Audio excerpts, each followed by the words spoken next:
We used to protect Cog settlements. Now we're about to raid one. Is that ironic? Technically, no. Raiding is what outsiders do. Until you two showed up. Now, boring. Better bored than dead, old man. There's a difference.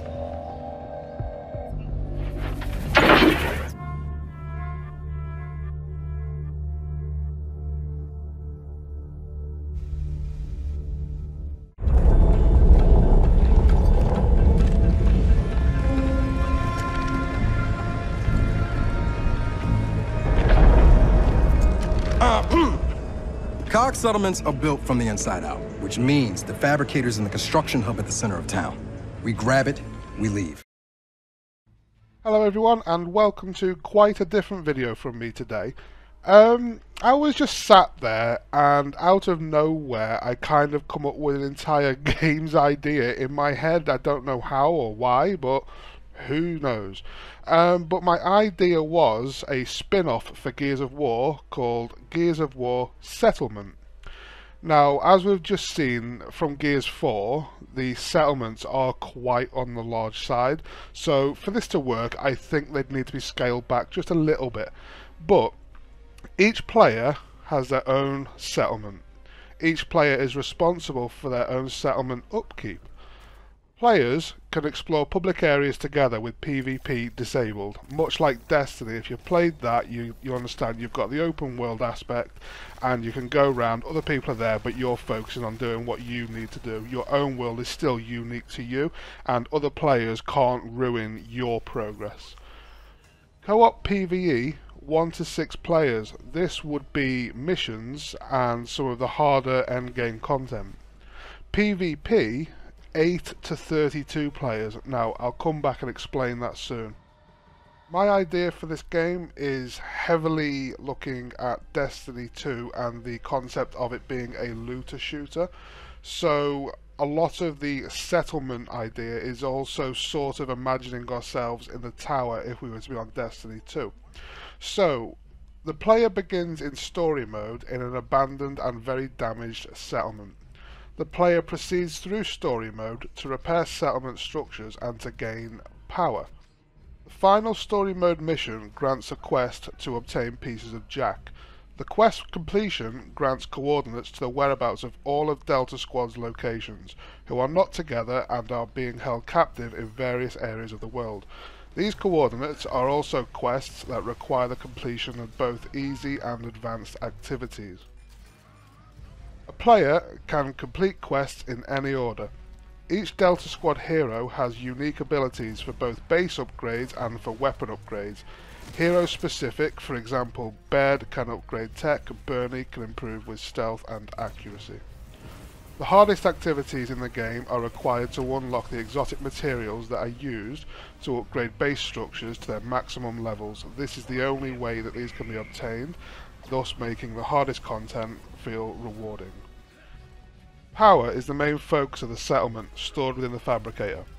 This will be required in huge quantities when upgrading weapons, armor, structures and vehicles. One upgrade could take hours or days depending on the quality of the upgrade. As the player progresses through the game and completes the quest to find the Delta Squad heroes, the ability to create vehicles may be earned. This will allow vehicles such as Ravens and Centaurs that can be used in public areas for faster travel. Power will be required to use and repair these. Whilst all activities will grant the player with power, weapons and armor will randomly drop from defeated enemies within the world with all random stats. Relic versions of these weapons can be linked to difficult or time-consuming quests. These items will grant perks to make the item desirable. As a player's settlement grows in structure, quantities and levels, the overall settlement level will increase. This will allow for a more balanced PvP experience. Teammates or clanmates can be gathered within a player's settlement for PvP. Each team will take turns to attack and defend a settlement from each team. All players on the winning team will earn a large amount of power towards their personal settlements. Following PvP encounters, any damaged structures such as barriers and turrets will need to be repaired, this being at the cost of power. Players can use any weapons in PvP that they have earned so far.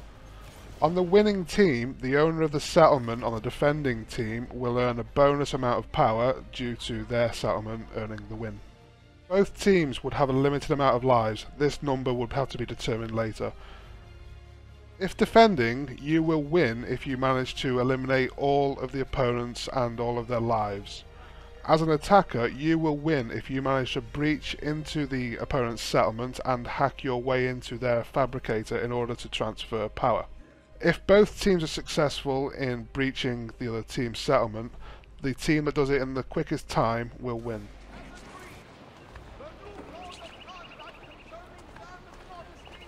Look, the Borgia rob everything from the people to maintain power. What do you intend to do? We will recruit him to our cause. You cannot be serious. To win this war, Machiavelli, we need loyal soldiers. By recruiting enemies of the state, we arm those who have been disarmed by the Borgia. Go then. Recruit our first novices.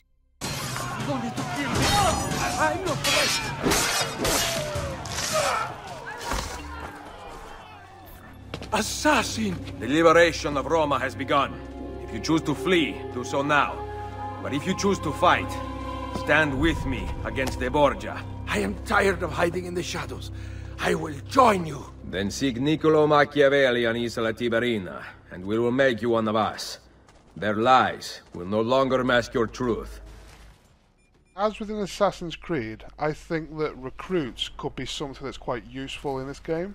Throughout the world you can discover NPCs who are surviving alone.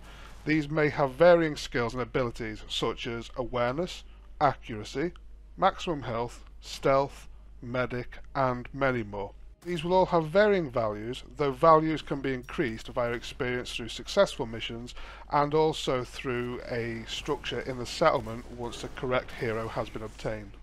In the same way that we can see on State of Decay, and also the same as I explained with the Delta Squad heroes, some of the recruits you find may possess unique abilities that may aid your settlement.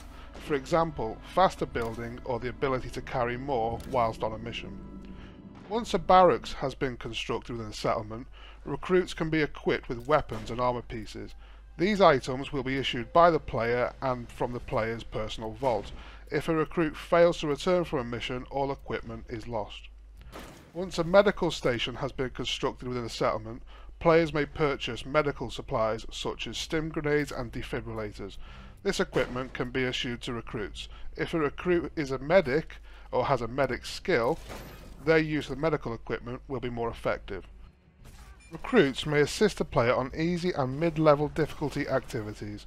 This will allow for recruits to level up and the player will receive support.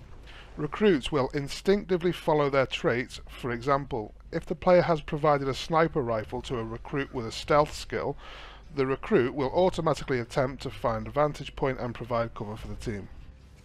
In addition to recruits being able to join players on lower level content, recruits may be sent out on their own missions as well.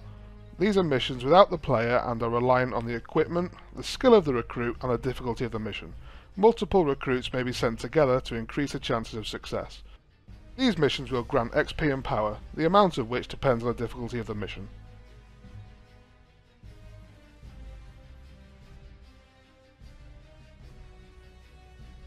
Okay, two things. Firstly, I'd like to apologise for the fact that I'm demonstrating this on Minecraft, but as it doesn't exist, I didn't know how else to actually show you what I was picturing. Secondly, I'm sorry that it looks awful, but I tried. Okay, so what I was thinking, this stone around the side, this is literally just symbolising a limit, shall we say, where the defenders have no way of seeing or shooting at the attacking team's spawn. The attacking team's spawn will be outside here all the way around and will have numerous entrances into the battlefield, so to avoid any spawn trapping or funneling enemies into one corridor, it'll let them pick how they want to attack. The black cover is indicating the attacker's main cover, the white cover indicating the defender's cover. As we see down here, the white line with red in it, this is literally showing a boundary, but it's a boundary that the attackers need to cross. All of the red sections indicate somewhere that the attackers can breach through and get into the settlement's grounds. Of course, with such strong setups, it's possible that the attackers might struggle to get through, so there are many entrances throughout the map so that a team could have a strategy whether they want to send everything all at one, or if they want to scatter around the map to make the defenders work and move around. That's up to the teams to decide how they want to play. These covers here, these are like fortifications where you could put your recruits. They could be positioned there, unable to move, and they will do what they can to defend for you. These lower ones here, these are just regular pieces of cover. Here we have iron bars. Those are supposed to represent the barricades that you see in regular horde mode. And the turrets, that's now looking at me, that's kind of weird. The turrets obviously speak for themselves. They can either be automated or manual turrets. That would depend on what the stronghold owner prefers. This here, it doesn't look that great, but this is meant to be a Hammer of Dawn command station. You could have a use of that in the battle at the cost of an enormous amount of power from the settlement's main supply. But that would probably kill a lot of people around the side of the settlement for you. This here, you're going to have to use your imagination, but this is meant to be somewhere to get a repair tool so that when you're in battle you can go round and repair things that are taking damage. Each area at the doors all have one of those. You might have guessed, you might not have guessed, I understand if you didn't, but that's meant to be a sniper tower. Now, think back to what I said before about the harder difficulties providing an exotic material that would allow you to upgrade your fortifications. This would be considered a level 1 sniper tower. Then this would be a level 2 sniper tower. This would be a level 3 sniper tower, and getting something like that would be extremely expensive and would take a long time for you to grind towards. As the attacker, once you cross this line, you are in the grounds. You have to find a way to take out all the turrets or whatever defences that the defending team has in place and get through. And then again, you need to find your way through here by damaging these, damaging the defences and getting through. Then once you get here, you've got to find your way through the door and you are now inside the settlement walls. In here, you're going to be getting your close quarters combat rather than anything ranged, but as an attacker your goal is to try and get to the fabricator and hack it so you can start taking their power and funneling their power towards your base.